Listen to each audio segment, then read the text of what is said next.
Il est question aujourd'hui dans l'Évangile de la vie éternelle. Jésus nous promet la vie éternelle.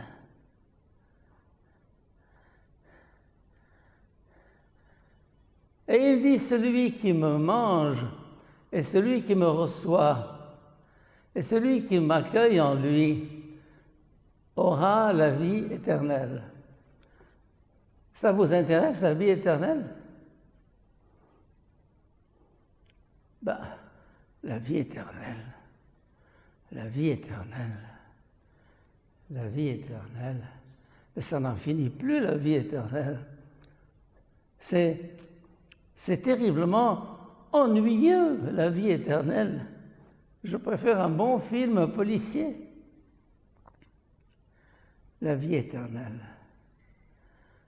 Eh bien, il y a deux façons de concevoir la vie éternelle.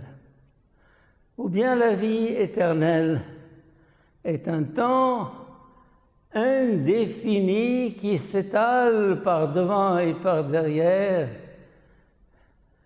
et qui est décourageant. On mourrait d'ennui dans une vie éternelle comme celle-ci. Mais il y a l'autre vie éternelle. Il y a, regardez mon geste, ce n'est plus comme ça, c'est comme ça. Ça veut dire que toute cette ligne indéfinie par devant et par derrière, je la mets dans un entonnoir.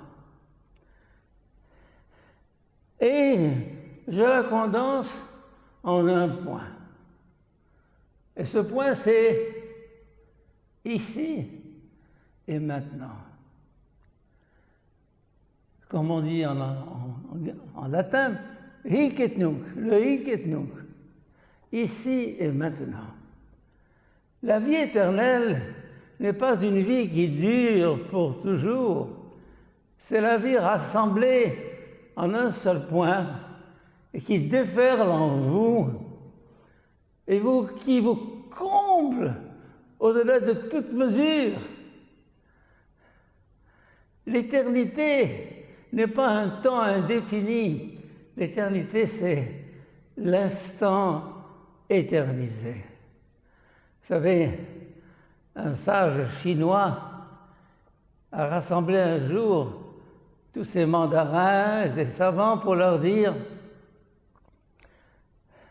Écrivez-moi quelque chose que je puisse emporter avec moi avant de mourir. » Alors, ils se sont mis à écrire des livres.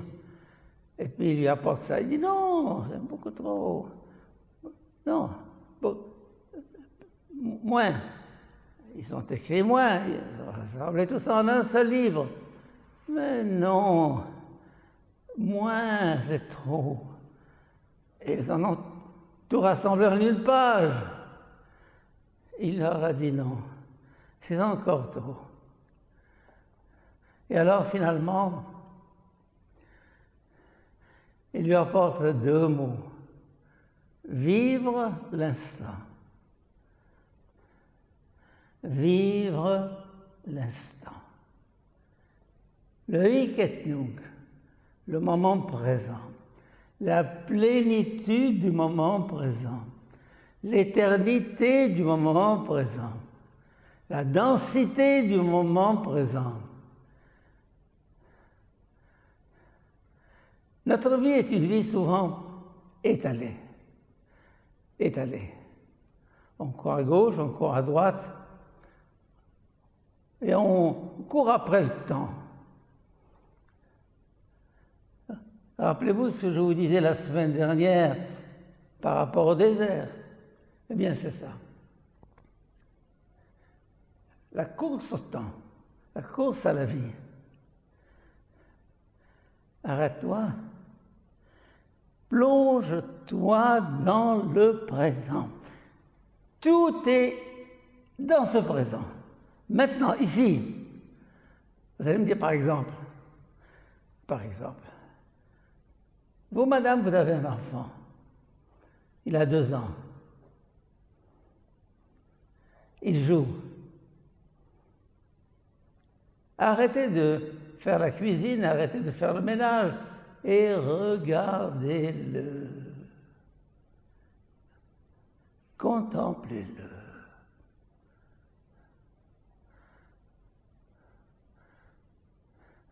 Vous allez découvrir un infini, un infini.